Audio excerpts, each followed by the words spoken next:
ईदगाहों में सिर्फ नमाज होती है, किसी को परेशान नहीं किया जाता। आप जब क्यों नहीं बयान देते इस तरह का, जब पूरा 1-1.5 महीने तक तांडव करते हैं कांवड़िए सड़कों पर नाच के, डीजे लगा करके, लोगों की गाड़ियां पलट करके, लोगों को परेशान करके, फिर कहाँ जाती है सरकार के ये कानून नियम? और प्रशासन ने अगर मानवता के आधार पर पढ़वा दी तो उनकी मेहरबानी। हम टकराव नहीं करना चाहते, इसका जवाब सरकार को दिया जाएगा इलेक्शन। मस्जिद हमारी अपनी पर्सनल प्रॉपर्टी है, हम छत पे नमाज पढ़े, बेसमेंट में नमाज पढ़े या फर्स्ट फ्लोर पर नमाज पढ़े, आप क्या है? आप कौन है रोकने वाले? पढ़ी जाएगी मस्जिदों में नमाज, छतों पे भी पढ़ी जाएगी, जिसके अंदर रोकना है रोक दीजिए। इस वक्त मैं सहारनपुर में मौजूद हूँ और आज रमजान का अंतिम रोज है। उसे लेकर बातचीत करने के लिए हमारे साथ मुस्लिम समाज के लोग हैं। इन्हीं से जानते हैं कि क्या कुछ तैयारियां है कल के दिन को लेकर। जी, कल को जो है आज अंतिम रोजा है, कल के ईद के क्या कुछ तैयारियां हैं? देखिए, ईद की क्या तैयार है, ईद तो रमजान जो होता है वो पूरा हो गया। आज लास्ट रोजा है और कल इंशाल्लाह ईद की नमाज पढ़ी जाएगी, मस्जिद में पढ़ी जाएगी, ईदगाहों में पढ़ी जाएगी, एक दूसरे को प्यार मोहब्बत का पैगाम दिया जाएगा, गले मिला जाएगा। ये होता है ईद का पर्व। तो लेकिन सरकार ईद पर भी सियासत लगातार कर रही है, कह रही है कि सड़कों पर नमाज नहीं होनी चाहिए, छतों पर भी नहीं होनी चाहिए। देखिए, सरकार तो हम पहले से ही कहते आ रहे हैं, सरकार का तो यही मामला है कि इन्हें कोई मुद्दा तो मिलता नहीं है। इस देश के अंदर अगर मुसलमान ना होता तो ये राजनीति क्या करते। तो आप ये देखिए, मस्जिदों में, ईदगाहों में सिर्फ नमाज होती है, किसी को परेशान नहीं किया जाता। आप जब क्यों नहीं बयान देते इस तरह का, जब पूरा 1-1.5 महीने तक तांडव करते हैं कांवड़िए सड़कों पर नाच के, डीजे लगा करके, लोगों की गाड़ियां पलट करके, लोगों को परेशान करके, फिर कहाँ जाती है सरकार के ये कानून नियम? और जब ये पर्व आता है मुस्लिमों का तो इसमें अंकुश लगाने का काम करते हैं। तो ये दोहरा व्यवहार इस मुल्क के अंदर ज्यादा दिन नहीं चलेगा।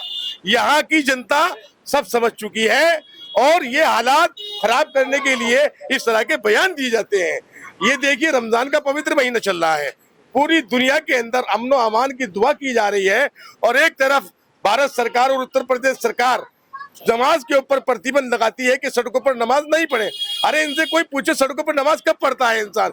जब ईदगाह पूरी भर जाती है, जब मस्जिद पूरी भर जाती है और वहां से 5 या 10 मिनट के अंदर रोड जाम होने में क्या परेशानी है? आप पूरे 1-1.5 महीने तक के पूरे उत्तर प्रदेश के अंदर आप तांडव करते हैं कांवड़ के नाम से, आप गाड़ियां पलटते हैं, आप लोगों को पीटते हैं, आप लोगों को मारते हैं, तब कहा जाता है ये सरकार का कानून और नियम। ये पूछना चाहता हूं मैं आपसे। लेकिन उन्होंने कहा कि अगर सड़कों पर रहे तो उनके लाइसेंस, पासपोर्ट, तमाम तरीके की चीजों पर बैन लगा दिया जाएगा। अरे भाई, एक बात तो सुनिए, जब सड़कों पर रहेगा कोई, उसके लाइसेंस और डीएल और ये क्या नाम, पासपोर्ट कैंसिल करने की बात जो है वो ये है कि इनके पास कोई मुद्दा नहीं है।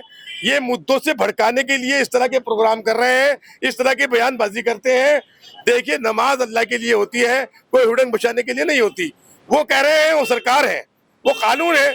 आज सरकार है आपकी, आप हरदर्मी वाले कानून बना रहे हैं, आप ला रहे हैं, कल सरकार नहीं रहेगी, फिर क्या होगा सरकार का? लगातार सभा सांसद भी कह रहे कि हम तो पहले से ही पढ़ रहे थे सड़कों पर और अब भी पढ़ेंगे सड़कों पर, जो होता है देखी जाएगी। देखिए, सपा सांसद इकरा हसन ने यूं नहीं कहा है, उन्होंने कहा कि कोई भी काम को रोका न जाना चाहिए।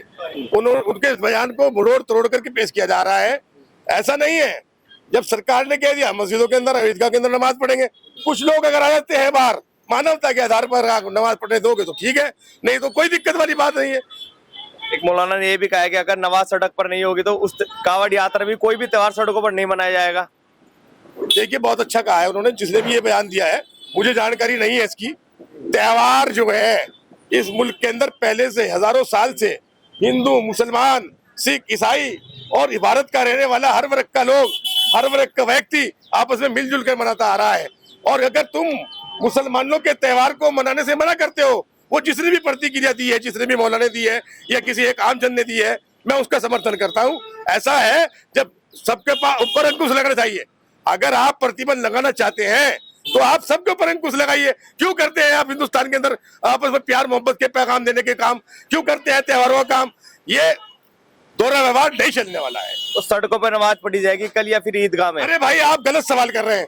देखिए, जब सरकार ने मना कर दिया सड़कों पर नमाज पढ़ने के लिए, उसे कोई मुद्दा बनाते हैं आप। जब सरकार ने कह दिया है तो हम ईदगाह के अंदर और मस्जिद के अंदर नमाज पढ़ेंगे। जो कुछ बच गए लोग वो किसी और मस्जिद में जाके पढ़ लें, और प्रशासन ने अगर मानवता के आधार पर पढ़वा दी तो उनकी मेहरबानी। हम टकराव नहीं करना चाहते, इसका जवाब सरकार को दिया जाएगा इलेक्शन में। अच्छा, छत पर क्यों मना करेगा? अपनी प्रॉपर्टी पर छत पर भी मना कर दिया है। भाई ये तो इनसे पूछना जाके आप, ये आप मुझसे क्यों पूछते हैं? भाई उनका प्रॉपर्टी थोड़ा ही है वो, मस्जिद, ईदगाह और जामा मस्जिद हमारी अपनी पर्सनल प्रॉपर्टी है। हम छत पे नमाज पढ़े, बेसमेंट में नमाज पढ़े, ये फर्स्ट फ्लोर पे नमाज पढ़े, आप क्या है? आप कौन है रोकने वाले? पढ़ी जाएगी मस्जिदों में नमाज, छतों पे भी पढ़ी जाएगी, जिसके अंदर रोकना है रोक दीजिए। अभी आप कह रहे थे कि सरकार जो कहेगी वो करेंगे, अब फिर से आपने कहा था कि रोक सके तो रोक लो। सड़कों पे बात हुई है, सड़कों पे हुई है। आपने मुझसे सवाल करा है छतों पे, छतों का जवाब दिया है। सड़कों का है, फॉलो किया जाएगा, जब सरकार करिए फॉलो किया जाएगा। हम कोई विरोध नहीं करते, विरोध करेंगे सड़कों पे उतर के करेंगे, चुनाव में करेंगे।